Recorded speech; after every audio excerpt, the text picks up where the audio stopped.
女孩刚被校园霸凌，对方的家长就甩出800万，让她滚出室，能眼皮都不抬就砸出800万现金的。整个市除了4大家族没别人，难怪那赵大小姐那么嚣张。可女孩只打了个电话，隔壁 C 市的亲哥就杀到，他一脚踹飞办公室的门，狂傲的开口：本少给你们200亿，全家都给我滚远点，别脏了小爷的眼。那张帅到逆天的神颜配上一头蓝白发丝，简直不要太吸睛。他身上那股浑然天成的金贵气质，震得满屋子家长都懵了，身后还跟了几个黑衣保镖，个个都不是善茬。他嘴角勾起一抹嘲讽的弧度，怎么样，考虑好了吗？那可是200亿啊！赵家夫妇的脸色瞬间黑如锅底，哪来的毛头小子敢在这胡说八道？班主任瞧着思轩和女孩的眉眼有几分像，立马见风使舵的凑上来：您就是司同学的家长吧？思轩眼皮都懒得抬，我是他哥。赵田一看到思轩那张神颜，脸颊刷的就红了，心想思妍怎么会有这么帅的哥哥？林副校长赶紧出来和稀泥，3言2语解释了下情况，然后陪着笑脸劝各位家长都消消气，先坐下慢慢谈嘛。思轩一听火气蹭的就冒了上来，坐下谈，谁有空跟你们废话？没看到本少的妹妹被欺负了吗？他话音刚落，就瞥见角落里蹲着的思妍，立马大步走过去，妍宝，哥哥扶你起来。思妍缓缓抬头，一双含着泪的眸子直勾勾地望着思轩，那张惨白的小脸让他心脏猛地一抽，下一秒他就带着哭腔扑进思轩怀里，声音发颤：哥哥，他们都欺负我。赵田那帮小跟班看见这一幕，全都看傻眼了。赵田自己也看不下去，不是吧，刚才我踹你，你都没掉一滴泪，还嘴硬让我有本事动刀。旁边的跟班立马帮腔，就是啊，在这装什么白莲花，瘦弱谁不晓得校花思妍屁本事没有，却天不怕地不怕，还不是仗着有刘婉婉和风尘罩着才没人敢动你。可在圣洛，思妍逃课请假是家常便饭，但只要他参加考试，年级第一就没跑，所以他们都得恭恭敬敬叫他一声思姐。一个小跟班阴阳怪气的开口：哟，我们天不怕地不怕的思姐，这就怂了。听着那些刺耳的话，思轩强压下把人踹飞的怒火，温柔地看向思妍，看到他手上的刀伤和脸上的红印，他的心都要碎成渣了。二话不说将他抱起走出办公室，小心翼翼地放进车里。思轩从车里拿出一条款式别致的蓝白钻石项链，上面刻着一个字母 Y。他转身温柔地为思妍戴上，沉声承诺：妍宝，回 C 市后你想做什么就做什么，天塌下来有哥给你顶着。在 C 国，人们只知道思家最受宠的是一位大小姐，但除了姓思，其他信息全都被密不透风地保护着。而在意识知道他身份的人越少，他就越安全。可一旦回到 C 市，有哥哥思轩在，他就可以横着走了。思妍望着思轩亲手为他戴上项链，乖巧地点了点头。他懂哥哥的意思，这是思家专属的身份信物，上面刻着独一无二的防伪标记，每一条都绝无仅有。而思妍来一世就是为了低调，所以从高一到现在，项链一直寄存在他哥那。本来他计划待到高3再回 C 市，可现在出了这档子事，哥哥是绝对不会再让他一个人待在这。思轩轻声细语地哄着：妍宝在车上等我一下，哥哥马上就处理好，然后带你去 C 市。思妍乖巧地应了声。等思轩关上车门转身的瞬间，思妍嘴角的悄然上扬，那双漂亮的眸子里哪还有半点脆弱的影子。他慵懒地靠近了座椅里，哥哥这回是真的动怒了，不知道赵田那小身板够不够他哥收拾。还有这事的赵家，他们承受得起思家人的雷霆之怒吗？他嘴角勾起一抹冷笑，但很快又压了下去。就是以后得回 C 市了，自己在一市还没玩够呢。办公室里，其他家长还在跟林副校长拉家常。思轩一踏进去直奔赵田，一脚就狠狠踹了过去。赵母和赵父惊呼一声，刚想冲上去，就被思轩的保镖给拦下了。思轩一脚将赵田踹翻在地，毫不留情地踩在了他的背上。你快放开我，你一个大男人打女人，要不要脸啊？赵田疼得直叫唤，却怎么也挣脱不开。思轩看着他那狼狈的样子，抬了抬眼：你们两个过来。门口的2个保镖立马领命。思轩一抬脚，2个保镖就揪住赵田的头发，接着用粗麻绳把他捆在了椅子上，嘴里还塞了块布：你们快放开我女人！赵母在一旁撕心裂肺的嚎，可他的声音很快就被保镖们压了下去。赵父嘶吼着，伸手就想推开保镖，结果手腕被狠狠一拧。办公室里顿时响起一声惨叫，赵母看到老公也吃了亏，吓得一动也不敢动。林副校长眼看事情要闹大，赶紧开口劝：思同学哥哥，事情闹大了对谁都不好，你妹妹可还要在这上学呢。思轩冷冷瞥了他一眼：谁说我妹还要在这种破学校读书了？林副校长还想再劝，却被思轩一个再多嘴就废了你的眼神给吓得立马闭嘴。他心里又惊又怒，自己居然被一个年轻人的眼神给镇住了，这家伙绝对不简单。思轩的声音又低又冷：赵田是吧？思轩在赵田对面的沙发上坐下，接过保镖递来的白手套，慢条斯理的戴上。他又随手拿起一把刀，用刀面不轻不重地拍了拍赵田的脸。赵田吓得心惊肉跳，听说你想划我妹妹的脸，胆子不小吗？不如你自己先来试试，感觉怎么样？赵田听完这话，眼睛瞪得老大，看着思轩那冰冷的眼神和阴沉的表情，终于知道怕，心里后悔的要死。这人来头绝对不小，根本就不把赵家放在眼里。他拼命挣扎，可绳子却越收越紧。只见那双好看的眸子里闪过一抹狠厉，手指微动，刀尖就划上了赵田那张枯花的左脸，鲜血瞬间涌出，染红了他的衣襟。赵田感受到脸上的剧痛和温热的血流，疯了似的呜呜乱叫：你这个疯子，快放开我！赵田拼命嘶吼，可嘴被堵着，只能发出模糊不清的呜咽。田田，赵母哭着喊道：思同学的哥哥。林副校长也吓得提高了音量。林副校长和另外2个老师看着思轩那副狠样，生怕真闹出人命，谁也不敢上前阻拦。你就不怕我们赵家的报复吗？赵父强忍着手腕的剧痛，试图用家族名号威胁思轩。思轩慢移动刀尖，在赵田的右脸上又添了一道血纹。嗤笑一声，赵家也配在本少面前叫嚣。他那双冰冷的眸子配上阴沉的表情，让人不寒而栗。赵父被他看得下意识后退了一步，随即又不甘心地瞪着这个不知天高地厚的年轻人：我们赵家可是4大家族之首，就算你背后有其他家族给你撑腰，赵家你也惹不起，赶紧放了田，我赵家还能给你留个全尸。思轩冷嗤一声，满眼轻蔑：赵家算个屁，你最好搞清楚。现在是我的人按着你，你确定要这么跟我说话？赵父眼里满是恨意，但又怕激怒思轩，最后还是怂了，一个字都不敢再蹦出来。思轩嘴角一勾，呵的笑了一声，看来是想跟我比后台啊，那我就让你们死个明白。他往前走了一步，你说我惹不起你个小小的赵家，那我就自我介绍一下，我家在 C 市。一听到 C 市，赵田一家人的脸瞬间就白了，那可是 Z 国的主城，顶级豪门的聚集地，随便拉出来一个都比整个市加起来还有分量。思轩接着慢悠悠的开口，我姓司，名轩，圈子里的人都叫我一声轩少，我是司一州的亲弟弟，司家的二少爷，而我妹妹是司家唯一的小公主。办公室里的人谁没听说过？那可是 Z 国仅次于百年首富的超级财阀。司氏财团现在的掌门人司一州不到20岁就接管了整个财团，手段狠辣，做事果决，谁要是得罪了他，那下场简直不敢想。可偏偏这么个狠人却护短的厉害，不可能，司家的人都在 C 市，别以为你编的跟真的一样。赵父死死盯着眼前贵气的男人，大声反驳。听到这话，思轩冷笑一声，伸出右手，从衣领里拽出了那条蓝白色钻石项链。赵父看到项链上那个轩字，心里最后一丝侥幸也彻底破灭了，那可是司家独有的标记。思轩看着赵父的反应，满意的勾了勾嘴角，随即拍了拍手。赵父的脸刷一下就白了，这回是真踢到钢板了。轩少，这都是误会啊！赵父结结巴巴的求饶，眼神里全是恐惧。思轩只是冷笑，懒得理他，目光扫向旁边那几个跟班的家长。那3人被他一看，立刻吓得低下了头。思轩开口笑了，误会，我今天就是来给我妹妹撑腰的，至于过程怎么样，我没兴趣听第二遍。那几个跟班的家长看赵父那副死人脸，赶紧撇清关系。轩少，这不关我们事啊，我家孩子可没动你妹妹一根手指头。思轩眼底寒光一闪，都跑不了，帮凶一个也别想溜，他们还想狡辩。办公室的门就被推开，几个警察走进来，直接用手铐把赵田那伙人全铐上了。思轩转头看向林副校长，嘴角一扯，我觉得贵校的处理方式恐怕我不会满意，既然这样，这事就我来处理，你们学校别管了。好的，警长您放心，这是我们圣洛绝不插手，而且一定保密，绝对保密。林副校长连连点头，赶紧用眼神示意几个老师快走。当天晚上 Z 国司氏财团总裁司一州亲自下场，整个 A 市掀起了一场大地震，4大家族重新洗牌，赵家被直接除名，不少平时嚣张的小家族也跟着遭了殃，那些心怀鬼胎的更是被狠狠敲打了一番。A 市的人压根不知道司一州为什么会把手伸到这个小地方。思轩直接把司妍接到了 C 市，大哥司一州也特地回国陪了他整整1天。这 C 市有2大重点高中，蓝峰和蓝陵，里面的学生个个非富即贵，要么是成绩顶尖的少爷千金，要么就是家里砸钱送进来的。而南峰高中正好是司家的产业，思妍怕在南峰碰到熟人，就决定转去蓝陵。思轩可惜不能跟思妍同校，不过好在俩人都走读，天天都能见着。第2天车稳稳地停在蓝陵高中门口，思轩下了车，走到副驾旁边，轻轻拉开车门，嘴角挂着温柔的笑，妍宝到了，哥哥再见。思妍下车冲着思轩甜一笑，她今天穿了件蓝色衬衫，棕色的长发随意披散着，正好遮住了脖子上的蓝白色钻石项链。妍宝，南风就在隔壁，有事就给哥打电话，没事也能打。哥哥随叫随到，知道了。思妍应了一声，转身就走进了校门。蓝陵高中，思妍被A班的班主任领进了教室，她从小就是学霸，拿奖拿到手软，所以毫无悬念的被分进了高1最牛的班级 A 班。A 班的刘老师看着眼前这个长相乖巧、眼神清澈的女孩，再一想她那拔尖的成绩，心里头别提多喜欢了。刘老师敲了敲讲台，各位同学安静一下，这是咱们班新来的转校生，让他做个自我介绍吧。A 班的人早就听说要来个转学生，心里还纳闷呢，这都5月份了还转什么学？但转念一想，A 班可是蓝陵的尖子班，只看成绩，捐多少楼都进不来，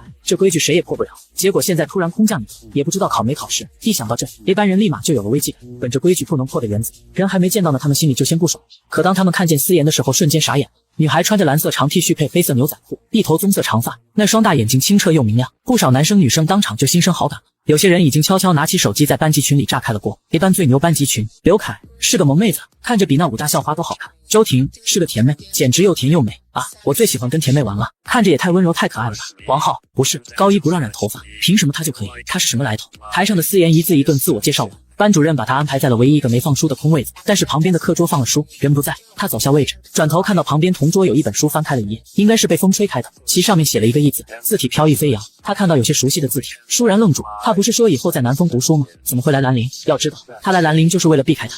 女孩刚被校园霸凌，对方的家长就甩出800万，让她滚出市，能眼皮都不抬就砸出800万现金的，整个市除了4大家族没别人，难怪那赵大小姐那么嚣张。可女孩只打了个电话，隔壁 C 市的亲哥就杀到了，他一脚踹飞办公室的门，狂傲的开口：本少给你们200万，全家都给我滚远点，别脏了小爷的眼。那张帅到逆天的神颜配上一头蓝白发丝，简直不要太吸睛。接上集，他不是说以后在南丰读书吗？怎么会来兰陵？要知道，他来兰陵就是为了避开他。初3下学期他就逃离到了市读书，他们有快1年没见面了吧？眼前的字瞬间将他的思绪拉回初3那年。妍，思妍抬头就看见张扬跋扈的少年撑着脑袋撒娇似的叫他，他下意识问：阿姨怎么了？少年却委屈的撇嘴，妍又走神了，在想什么？思妍瞧见少年的模样，笑着安慰了一下：我在想，阿姨以后是去兰陵读书还是去南丰呢？少年听到问题，抬起头来，温柔的看向思妍，嗓音带着明显的宠溺：妍觉得呢？我想的是，南丰和兰陵是挨着的，我以后去兰陵，你就去南丰，我就负责当兰陵第1美少女，阿姨就当南丰最厉害的大哥保护我吧。少年深棕色的瞳孔掠过一丝情绪，随后消失不见，他表情带着些委屈的轻轻咬着唇瓣说：可我们不在一个学校，我就不能天天见到妍吗？思妍听到倏然愣住，随后立即改口，一脸认真。那我们都去南风吧。闻言少年咧嘴一笑，都听妍妍的，我负责保护你。就在这时，同桌的声音将他拉回现实。同学，司同学，你的笔掉了。思妍接过笔，心里却翻江倒海。不对，不可能是他，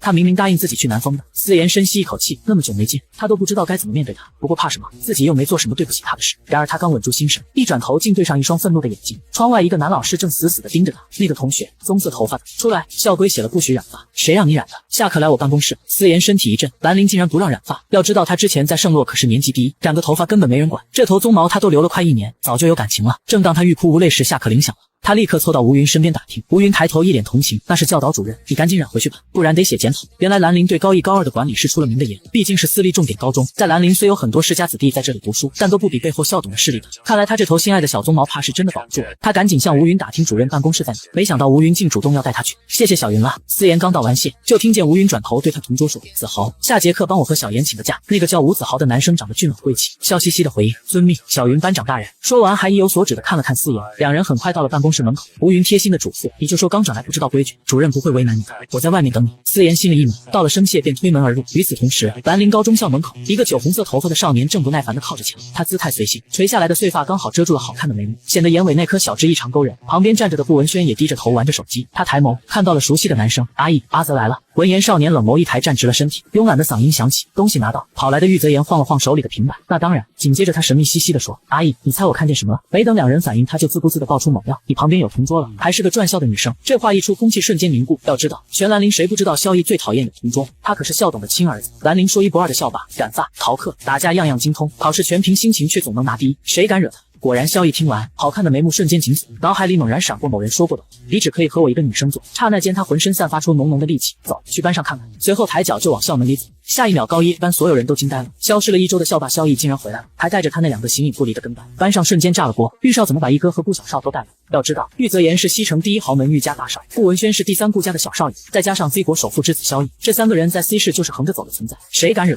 一哥，文轩，什么风把你们吹来了？吴子豪是西城第4吴家的小少爷，跟玉泽言他们玩得不错，他开口调侃，没想到顾文轩高冷的嗯了一声，玉泽言却直接搭上顾文轩的肩膀，笑得一脸灿烂。这不是来会会那个转校生吗？话音刚落，萧逸就走到了自己的座位旁，当看到旁边那堆明显属于女生的书本时，脸色瞬间黑如锅底，全班的目光都聚焦过来，等着看好戏。这转校生怕是要完蛋。玉泽言一看萧逸这表情，就知道他动怒了，赶紧打圆场，阿义别气，让他搬走就是了。紧接着他环顾四周问道，哎，这位置的人呢？吴云弱弱的回头，他请假出校了，估计11点左右才回来。谁知顾文轩听完二话不说，直接上前把思妍的桌椅全都搬到了教室最后面。哎，搬后面去。吴子豪看着这一幕，突然想起什么，他连忙说，文轩，这转校生和一哥还挺有缘的，名字是……可玉泽言见萧逸脸色越来越差，立刻打断他，子豪别说了，没看阿义不爽吗？吴子豪立马做了个给嘴巴拉上拉链的动作，眼看旁边的位置空了，萧逸的脸色这才缓和下来。与此同时，思妍正坐车返回兰陵，他刚从锦溪庄园换了身衣服，为了不让棕色头发太惹眼，还特意戴上了卫衣帽。他看了看时间，刚好是第3节课快下课，可就在他踏进教学楼的一瞬间，他猛然察觉到什么，一转头正好看见3个人大摇大摆地走向校门，而那个酒红色头发的少年背影莫名眼熟，好一会他才淡然地收回目光走近一半，结果一抬头他就愣住了，他原本的位置空了。他走到吴云面前冷声问，谁把我的位置调了？吴云这才小声说，是你之前的同桌，他不喜欢旁边有人。思妍听完只说了声谢谢，反正他不怎么听课，坐哪都一样。紧接着他走到自己的位置上，把歪掉的桌子一正，下一秒上课铃响，数学老师抱着一叠试卷走进来，他笑着开口，少爷小姐们，成绩出来了，首先恭喜我们班的数学课代表吴子豪同学，第1名129分。话音刚落，全班瞬间哗然，这次试卷那么难，他竟然是兰陵唯一一个破120分，吴哥牛啊！吴云更是双眼放光，哇豪哥哥你真厉害。吴子豪欠揍一笑，小云妹妹过奖，哥哥只是侥幸。然而当全班安静下来，老师却翻到了最后一题，这道全校都没人做对的题。老师说要点人回答解题思路，他的目光扫过全班，最终落在了思妍的身上。棕色头发的同学是转学生吧？思妍微微一愣，抬起头平静介绍，老师，我叫思妍。老师露出一丝微笑，随即就点他回答那道全校无解的难题。思同学，能否讲一下你对这道题的理解？全班的目光瞬间聚焦，可思妍只是淡定的拿起试卷盯着题目，对他来说这题简直小菜一碟。他勾起嘴角缓缓开口，当然可以。话音刚落，他就在全班的注视下开始讲解。时间1分1秒过去，整整20分钟后，班上才终于爆发出阵阵惊呼，卧槽，这转校生太猛了，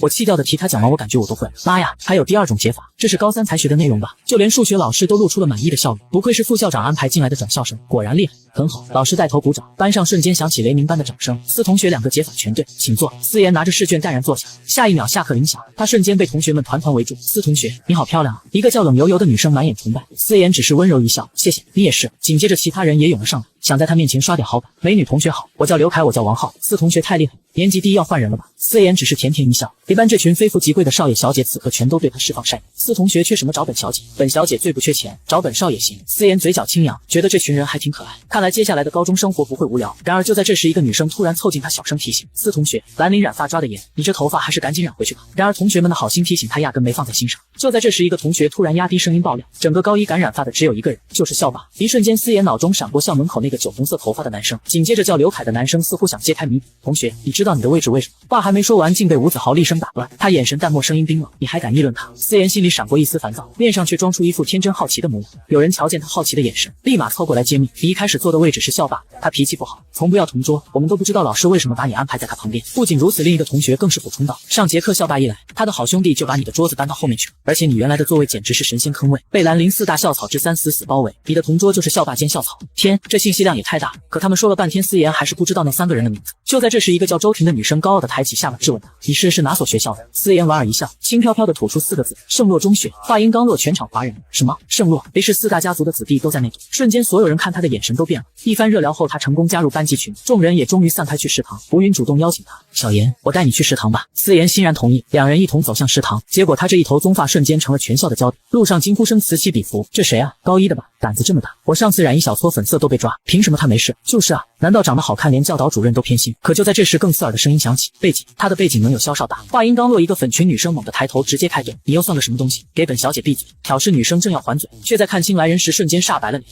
洛校花。只见兰陵5大校花之一洛家2小姐洛冉正冷冷地盯着他，旁边的人立刻呵斥：我们洛姐今天心情不好，你赶紧滚！那女生吓得连连道歉，屁滚尿流的跑。而另一边，司妍压根没理会这些风言风语，吴云正满眼崇拜地看着他：小妍，你竟然是从市圣洛中学转来，那可是顶级的贵族学院啊！司妍只是浅浅一笑，不置可否。吴云还是忍不住好奇地问：小妍，你的头发还是棕色呀？今天请假没有染回黑色吗？司妍淡定地放下餐盘，云淡风轻地回了句：他说了，但没关系。吴云见司妍似乎并不在意，也不再多问。吃完饭后，司妍独自一人回到庄园，他躺在床上，立刻打开手机登录兰陵校园网，他倒要看看他们口中的校霸究竟是谁。然而当他输入校霸2字，一片空白，他又输入校草2字，还是一片空白，信息竟然全被删了。司妍的好奇心彻底被勾起，兰陵可是萧家的产业，家世再大能大过那位吗？他脑中闪过一个身影，又瞬间否定，不可能是他。紧接着他按下眉心，输入校花2字，这次信息倒是弹了出来：兰陵5大校花吴云、洛冉赫然在列。可翻了半天也没什么有用的信息，他索性关掉手机睡觉。谁知一觉醒来，下午的课都快结束了，他立刻赶到学校，刚在座位上坐稳，下课铃就响了。而就在下课铃响起的同一秒，他的手机也骤然响起，来电显示赫然是3个字：海林哥哥。司妍立刻接通电话，电话那头传来一道清澈的嗓音：妍妍，听说你回西城了。女孩刚被校园霸凌，对方的家长就甩出800万让她滚出时，能眼皮都不抬就砸出800万现金的，整个市除了4大家族没别人，难怪那赵大小姐那么嚣张。可女孩只打了个电话，隔壁 C 市的亲哥就杀到了，他一脚踹飞办公室的门，狂傲的开口：本少给你们200万，全家都给我滚远点，别脏了小爷的眼。那张帅到逆天的神颜配上一头蓝白发色，简直不要太吸睛。接上集，司妍立刻接通电话，电话那头传来一道清澈的嗓音：妍妍，听说你回西城了，是他的表哥宋海林。司妍嘴角上扬，甜甜的应了一声。宋海林声音温柔：妍妍，你现在在南丰读书吗？我来找你。轩哥就告诉他妍妍回西城了，并没有提他在哪里读书。司妍乖巧回答：我在兰陵。宋海林瞬间错愕：你怎么去兰陵了？我和轩哥可都在南丰。司妍只是温顺的回了一句：听说兰陵管理好。宋海林笑了笑，没再多问，说道：你在班是吧？等着，哥哥马上混进来找你。然而最后一节课刚下，司妍就看到 A 班门口站着一个熟悉的身影，他穿着兰陵校服，头上戴着鸭舌帽，一头灰粉色头发若隐若现。司妍笑着走上前去，轻声呼唤：海林哥哥。宋海林一抬头，看向司妍那双漆黑的眼眸，很是明净清澈，眼中流露出温柔，这副脸庞瞬间引爆了整个走廊。卧槽，这帅哥谁啊？这不是隔壁南丰的校草宋海林吗？天，他怎么混进我们学校的？议论声中，宋海林径直上前，一把拉住司妍的手，温声开口：妍妍，带你出去吃饭。司妍点点头，两人并肩走出一班。可两人刚到1楼，一道凶狠的声音猛然炸响：喂，前面那2个染头发的，给我站住！话音未落，教导主任黑着脸直接挡住他们的去路，他死死盯着司妍，厉声质问：转校生，我早上不是让你把头发染回去吗？紧接着他的目光又像刀子一样转向宋海林。教导主任眯起眼睛，上下打量：你不是我们学校的学生吧？怎么混进来的？面对这连环炮般的质问，司妍心头一紧，谁知宋海林竟然一脸无辜，甚至带着一丝不可置信的表情，震惊开口：老师，您不记得我了？我是兰陵的3好学生啊！看着少年穿着兰陵的校服，教导主任眉头紧锁，眼神里全是疑虑，难道自己真的记错了？司妍看到宋海林的眼里闪过一丝狡黠的笑意，下一秒教导主任猛地回神，他指着2人的头发厉声强调：不管怎么样，兰陵不许染发。宋海林立刻站直，态度那叫一个诚恳。老师，我们明白。紧接着思妍也立马装出一副乖巧模样，甜甜一笑。老师放心，我32号就染回来。宋海林更是疯狂点头附和。对，32号，您就能见到我们乌黑的头发。教导主任满意点头。那你们话还没说完，宋海林拉住他思妍的手，扭头就跑。直到跑出好几米，教导主任的怒吼才从身后传来，他这才反应过来，哪来的32号？你们两个给我站住！最终他看着两人远去的背影，无奈摆了摆手。思妍甚至听到他叹了口气，年轻真好。与此同时，饭店内，西城顶级少爷玉泽言正催着萧逸和顾文轩回家。他爸今天回国，我必须早点回去。紧接着又笑道：阿逸、阿轩，明天去上天课吧，不然我爸知道了又得跟我急。萧逸表现出一副满不在乎的态度，表示没有任何问题。行。一旁的顾文轩轻声附和：我没什么意见。1米。走了一段时间后，他们路过一所学校，可下一秒，一个粉色萝莉塔猛地被同伴推到萧逸面前。他鼓足勇气，娇滴滴的开口：你好，请问可以加个微信吗？见状，玉泽言立马来了兴致，他搭着顾文轩的肩，一脸坏笑。啧，阿逸这张脸，我要是女生我也冲。可没想到萧逸轻啧一声，他冷冷扫过一眼，直接吐出3个字：没兴趣。可这女生竟然不死心，继续纠缠道：就加一个吗？好不好？这下萧逸彻底失去耐心，他猛地把嘴里的棒棒糖扔进垃圾桶，周身散发的气场瞬间让几个女生吓得后退。紧接着，他绕过他们，头也不回的就走。双马尾女生满眼失望，可谁知他猛然转头，竟把目标对准了玉泽言和顾文轩。他再次露出娇羞的表情，软声问道：这两位帅哥可以认识一下吗？这神操作连他同伴都看上。然而玉泽言和顾文轩只是对视一眼，便礼貌拒绝，快步跟上萧逸，接连被拒。双马尾女生气得直跺脚。就在这时，他的同伴却突然惊呼：沙姐，刚才那个人好像是玉家大少爷玉泽言。洛莎哼了一声：你又没见过，你当然不知道玉少长什么样。洛莎其实也有些不确定，只是她有个姐姐在兰陵读书，和她提过玉家大少爷，她曾在玉泽言10岁生日宴上见过他一面。洛莎想着，撇了撇嘴，旁边的同伴连忙安慰她：沙姐，别伤心了。洛莎双手抱胸：我才没有伤心，是，沙姐最厉害了。洛莎见他们像哄小孩子一样，有些无语的往前面走。沙姐，几位同伴一愣，连忙跟上去。洛莎头也没回的喊道：你们快点，本小姐还忙着接妹妹。兰陵高中门口，思妍和宋海林跑出校门，刚好瞧见在校外等着的思轩。少年眼眸冷淡，周身气质清冷金贵，见思妍出来了，冷淡的表情柔和了些许。思妍乖巧的走到他身边，甜甜的喊了一声哥哥。思轩温柔的摸摸他的头：妍妍，我们回家。就在这时，旁边的宋海林突然开口：轩哥，我带妍妍在附近转转吧。思轩瞬间犹豫，宋海林赶紧保证：你放心，8点前我肯定把人给你带回来。听到这话，思轩这才点头：行，保护好妍妍。说完便开车先行离去。紧接着，思妍跟着宋海林坐上他的跑车，他偏头看向宋海林：海林哥哥，我们去哪？宋海林神秘一笑：带你去逛逛。10分钟后，车停在一家大型商场前，宋海林绅士地为他打开车门：大小姐，请。紧接着两人来到3楼游戏厅，思妍瞬间被一排娃娃机吸引：海林哥哥，我要玩这个。宋海林立马换来一大堆游戏币，递给他：好，玩吧。可谁知思妍操控着手柄试了好几次，全都失败，眼看娃娃就要到手，爪子却总在最后一秒松开，结果他抓了30次，一次都没中。就在这时，一道清脆的童声响起：你看这个姐姐抓了30次都抓不到，笨笨的。一个穿着公主裙的小女孩正指着思妍大笑，旁边一个双马尾的洛丽塔女生立马呵斥：小柳，不许没礼貌，快给姐姐道歉。此人正是洛莎。可那小女孩却做了个鬼脸，大声喊道：我才不道歉，我是洛家最尊贵的小小姐。说完，女孩拔腿就跑。洛莎气得不行，只能转头向思妍道歉。可当她看清思妍身边的宋海林时，瞬间愣住：林少竟然陪女孩子逛商场，难道这是警少传说中的女朋友？洛莎连忙道歉：对不起，我妹妹被惯坏了。思妍却毫不在意，继续和娃娃机较劲。没关系。宋海林冷冷瞥了洛莎一眼，洛莎吓得一激灵，赶紧跑去追妹妹。人刚走，宋海林就走到思妍身边，声音低沉：我来。只见他投了2个币，轻松一抓，一个小熊玩偶稳稳的掉了出来。思妍立马接过玩偶，一脸崇拜：哇，海林哥哥好厉害。宋海林被夸得心花怒放，随即带着思妍去4楼美食街了。宋海林悠闲的排队给思妍买奶茶，惹眼的容貌让女生尖叫连连，还有胆大的来要微信。思妍有些无聊的坐在椅子上翻着手机，拒绝着前面要微信的男生。他带着思妍上了美食城。就在宋海林排队买奶茶时，一道熟悉的叫声传来：洛柳，你别跑。下一秒，洛莎就拽着妹妹洛柳冲到他面前，原来是抓回来道歉的。洛莎冷着脸直接放出大招：你今天不道歉，我就告诉二姐，让你1分钱零花钱都拿不到。这话一出，洛柳瞬间慌了，没了钱，她心爱的小裙子可就泡汤了。于是她只能极不情愿地撅起嘴，对着思妍敷衍道：对不起啊。这种态度瞬间点燃了洛莎的怒火，她拿出手机直接就要拨号：你给我认真点，我现在就给二姐打电话。洛莎做事要打电话，这话一出，刚才还满脸不屑的洛柳瞬间怂了，她直接对着思妍就是一个90度鞠躬，声音响彻全场：对不起，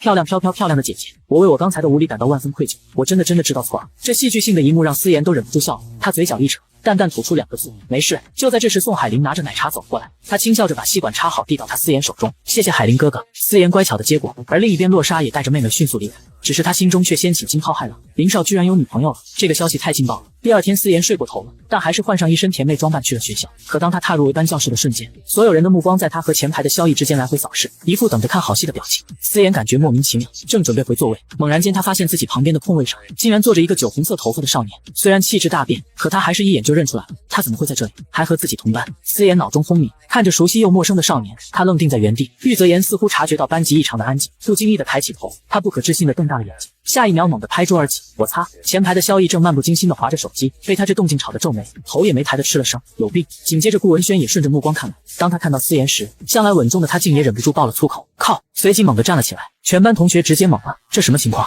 女孩刚被校园霸凌，对方的家长就甩出800万让她滚出时，能眼皮都不抬就砸出800万现金的，整个市除了4大家族没别人，难怪那赵大小姐那么嚣张。可女孩只打了个电话，隔壁 C 市的亲哥就杀到了，他一脚踹飞办公室的门，狂傲的开口：本少给你们200人，全家都给我滚远点，别脏了小爷的眼。那张帅到逆天的神颜配上一头蓝白发丝，简直不要太吸睛。接上集，向来稳重的他竟也忍不住爆了粗口，靠！随即猛地站了起来，全班同学都懵了，这什么情况？他双眸直盯地看向思妍、玉泽言和顾文轩。萧逸和思妍他们4人从小一起长大，关系非比寻常。可就在中考前，萧逸却毫无征兆地消失了。中考后的第2天，思妍也人间蒸发。他们在见到萧逸时已是高中开学，而此刻的他却性情大变，曾经的完美少年竟成了兰陵里人人惧怕的笑柄，冷漠狠戾，谁都不敢靠近。顾文轩和玉泽言看着眼前这一幕，激动地冲着前排低头玩手机的萧逸大喊：阿姨，你别玩了，快看啊！萧逸眉心一皱，不耐烦地抬头，可当他视线对上少女的那一刻，大脑瞬间空白，心跳骤然失控，那双暗淡的眸子瞬间被无法掩饰的狂喜点燃。看到心心念念的少女，他猛地站起身，快步冲向思妍。思妍看着越来越近的萧逸，僵硬地后退一步，他怎么会在这里？妍妍！萧逸颤抖的声音响起，那双深棕色的眸子带着失而复得的滚烫和执拗死死锁住他，这目光太沉太灼人，让思妍眼眶发涩，只想逃离。于是他看着近在咫尺的男人，双手猛地一用力，毫不犹豫地将他狠狠推开，随后逃也似的冲出了教室。全班同学一脸震惊，转校生居然敢推开校霸。可更让他们震惊的是，被推开的萧逸脸上竟没有半分怒意，反而看到少女慌张的样子勾起一抹失笑，他长腿一迈就追了出去。这下整个的班彻底炸了锅，所有人瞬间围住玉泽言和顾文轩，什么情况？他们到底什么关系？然而玉泽言却顶着全班的目光默默起身，将后面那张桌子搬回了萧逸的旁边，2张桌子紧紧并在一起。此刻所有人的目光都锁定在顾文轩身上，要知道连情绪稳定的顾少都失态，这个转校生绝对不简单。可顾文轩却闭口不言。就在这时，玉泽言叹了口气，缓缓开口：他算是我和阿轩的青梅，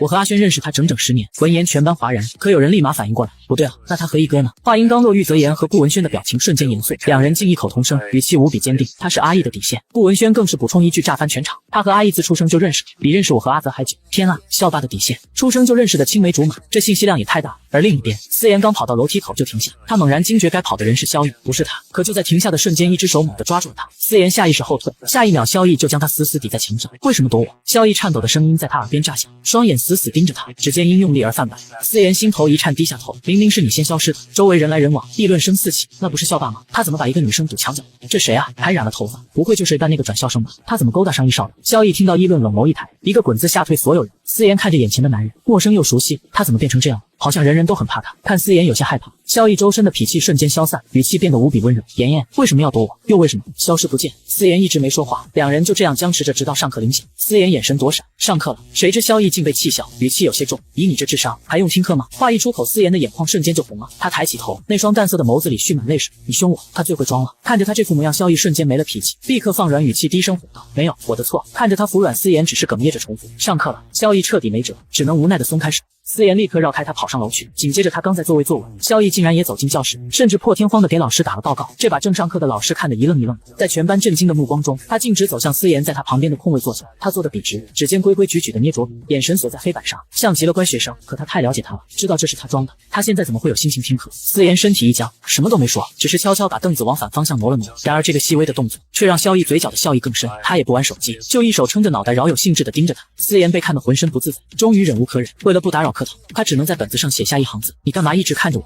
没想到萧逸看完只是晃了晃手机，屏幕上赫然是一个2维码。思妍愣住，之前的联系方式他早就换了，他没有拒绝，掏出手机扫码。当看清对方头像时，他整个人都僵住了，那竟然是他11岁时的背影照，还是他给他拍的，名字还是那个一字。思妍心中五味杂陈，点了添加，对方秒速通过。可就在这时，下课铃响了，谁知萧逸只是意味深长地看了他一眼，带着玉泽言他们便离开了。什么意思？思妍被独自留在座位上，周围的议论声快要把他淹没。就在这时，一只手拍了拍他的肩膀，是吴云。小妍，一起去吃饭吗？路上吴云终于忍不住好奇，你和司少他们真的是青梅竹马吗？思妍点点头，随即问出心中最大的疑惑，为什么你们好像都很怕他？听到这话，吴云瞬间紧张起来，他悄咪咪地凑近，司少是司家唯一继承人，别说学校的人了，C 市都没几个人敢招惹他的。紧接着他又抛出一个重磅炸弹，而且开学那会儿，他把一个西城少爷打得满地是血，当时谁都拦不住，玉少和顾少都被他甩开，直到南风的轩少来二话不说揍了他一拳，他竟然没还手，那也是我我唯一一次见萧少挨打还不还手。当吴云提到轩少2个字，思妍瞬间错愕。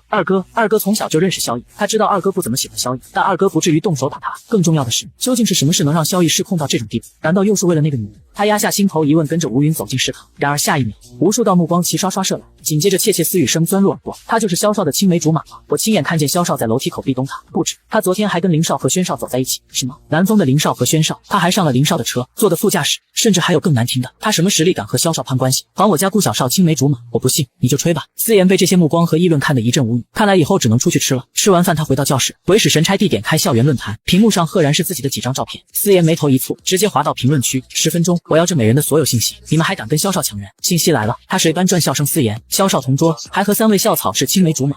昨天还和林少、轩少走在一起，轩少对他笑得老温柔了。中午还和白大小姐一起吃饭了。可就在这时，一条评论让他惊讶无比，姓司，不会是那位司家吧？不可能，司家大小姐柳公主在国外呢。看到这里，思妍的手指猛然一哆，司家确实有个养女柳小姐，也是她名义上的堂姐，不过那人6岁就出国了，他们也很少一起玩，并不熟。与此同时，饭店里的萧逸正漫不经心刷着手机，可下一秒他眼神骤变，指尖死停在屏幕上，对面的玉泽妍也抬起头，神色凝重。阿逸，你和妍妍的照片上论坛了。玉泽妍的手机猛地一卡，紧接着论坛上所有关于他们的照片竟然瞬间消失。他看向旁边的顾文轩，扬起眉毛，阿轩，删完了。顾文轩点头，只一个字，玉泽妍这才懒懒的松了口气，可他一转头却看到萧逸一脸郁闷，于是忍不住打趣，阿逸，妍妍都回来了，别天天摆着臭脸，小心把人吓跑。萧逸显然没听到，心不在焉的嗯了一声。玉泽妍又问，那中午干嘛不跟妍妍一起吃饭？没等萧逸开口，顾文轩就抬了抬眼皮，你傻，得给妍妍一些缓冲时间，逼太紧了不好。玉泽妍当场差点跳起来，你才傻。萧逸安静的看着他们吵闹，吃完饭，他平淡的开口，不回学校了，走，出去耍。而另一边的思妍还不知道这一切，他还在论坛上翻到了自己和萧逸的照片，可下一秒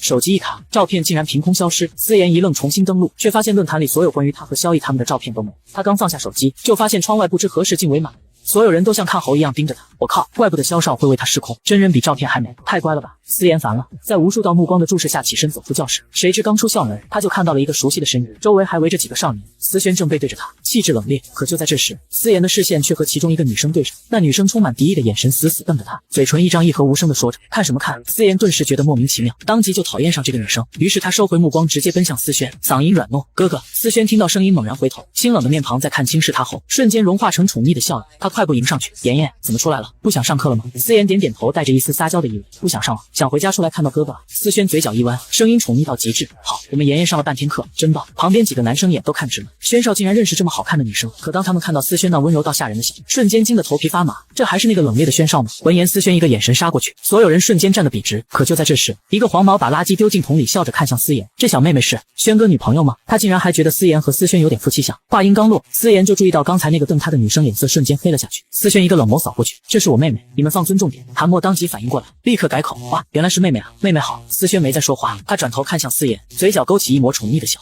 妍妍去吃饭吗？思妍乖巧的摇摇头，哥哥，我吃过了。思轩随即直接上前一步，修长的手指放在思妍的头发上，轻轻一揉。女孩刚被校园霸凌，对方的家长就甩出800万，让她滚出时，能眼皮都不抬就砸出800万现金的，整个市除了4大家族没别人，难怪那赵大小姐那么嚣张。可女孩只打了个电话，隔壁 C 市的亲哥就杀到了，他一脚踹飞办公室的门，狂傲的开口，本少给你们200万，全家都给我滚远点，别脏了小爷的眼。那张帅到逆天的神颜配上一头蓝白发丝，简直不要太吸睛。接上集，思妍乖巧的摇摇头，哥哥，我吃过了。思轩随即直接上前一步，修长的手指放在思妍的头发上，轻轻一揉，竟主动提出一起吃完饭亲自送思妍回家。思妍甜甜一笑，答应下来。紧接着一行人浩浩荡荡走进饭店，可刚一落座，气氛就变了。哥哥的朋友们眼神乱飞，都在八卦他何时变得如此温柔。然而就在思轩给思妍点好奶茶后，其中一个画着精致妆容的女人突然发难，她漫不经心地摆弄着美甲，眼睛却死死盯着思妍。妹妹现在不上课吗？逃课可不好哦，染发也不好哦。她语气看似友好，实则暗藏算计。说完，她眸光微闪，思家哪里来的小姐？刘小姐在国外，况且就算真的是，据小道消息，刘小姐在思家不受宠，这8成是思轩认的干妹妹，绝不敢为了她得罪自己的男友林云。可她话音刚落，谭墨就直接开怼，你管人家上不上课？你自己不也死皮赖脸跟着阿宇？她满眼不屑，一个上不了台面的私生女，也敢阴阳怪气到轩哥的妹妹头上，还染发不好，你是在内涵轩哥吗？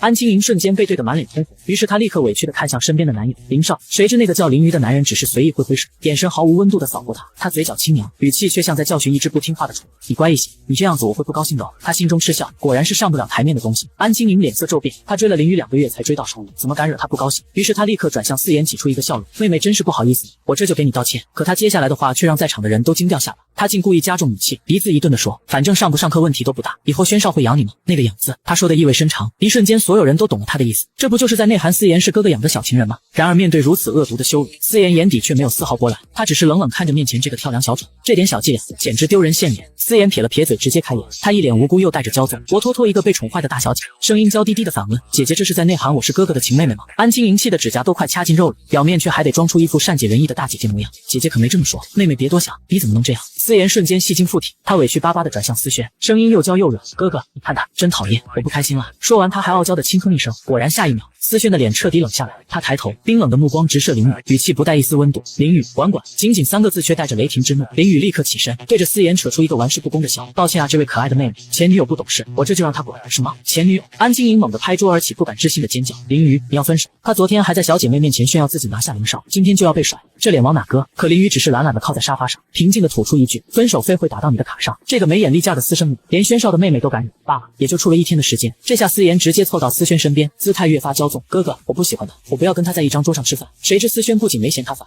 反而满眼宠溺的摸了摸他的头：“妍妍不喜欢，就让他滚。”话音刚落，安青莹求饶的话还没说出口，就被服务员直接拖了出去。碍眼的人一消失，气氛瞬间逆转。韩墨立刻笑嘻嘻的凑过来：“妹妹你好呀，我叫韩墨，可以叫我韩墨哥哥哦。”紧接着其他人也纷纷自报家门：“妹妹，我叫齐白。”“妹妹你好，我叫于旭。”思妍浅浅一笑，原来他们都是 C 市有头有脸家族的少爷，而那个刚刚甩了女友的林雨只是靠在沙发上，意味深长的勾起唇角：“妹妹你好呀，我是林雨，以后有需要可以找我。”几个少爷介绍完毕，思妍的目光却落在林雨身上：“姓林啊，不知道和宁宁有没有关系？”然而他收回目光，瞬间切换回甜妹模式，声音又乖又巧：“哥哥们好，我叫思妍，是二哥的亲妹妹。”一句话瞬间让几个少爷好感拉满，果然是亲妹妹。接着韩墨好奇地问：“妹妹是兰陵的学生，不然这么个角色妹妹他们不可能在南风没见过。”“对的，可惜这妹妹竟然不在兰陵，要是她在南风，轩哥还不把她宠上天，直接成为全校的小公主。”饭局结束，思妍坐上思轩的车回家，百无聊赖之下，她看向旁边的哥哥：“二哥哥，刚才那个女生谁啊？”思轩目不斜视，声音平静：“安家私生女，安家。”思妍瞬间了然，原来是西城排名最末的安家，私生子女足足5个，她还挺讨厌安家那位私生女3小姐安青青的，难怪她第一眼就讨厌那个安青妮。车子抵达庄园，从小看着他们长大的保姆亲妈立刻迎了出来：“大小姐2少爷回来了。”原来思妍的父母如今竟成了甩手掌柜，大哥刚成年，他们就把公司丢给他，夫妻俩直接环游世界，整整8年没回过家。思妍从7岁起就再也没在现实中见过他们，原来父母是真爱，他们兄妹4个才是意外。晚上思轩弹琴，思妍画画，各自睡下。转眼到了第2天，思妍刚进校门就发现教导主任竟然不管他的小鬃毛，他走进 A 班却下意识看向自己的座位，人呢？旁边的萧逸不在，后面的玉泽妍和顾文轩也都不在。可谁知就在第4节课前，消失的3个人竟然一起出现，萧逸更是直接坐在他旁边一言不发，死死地盯着他看。就这样，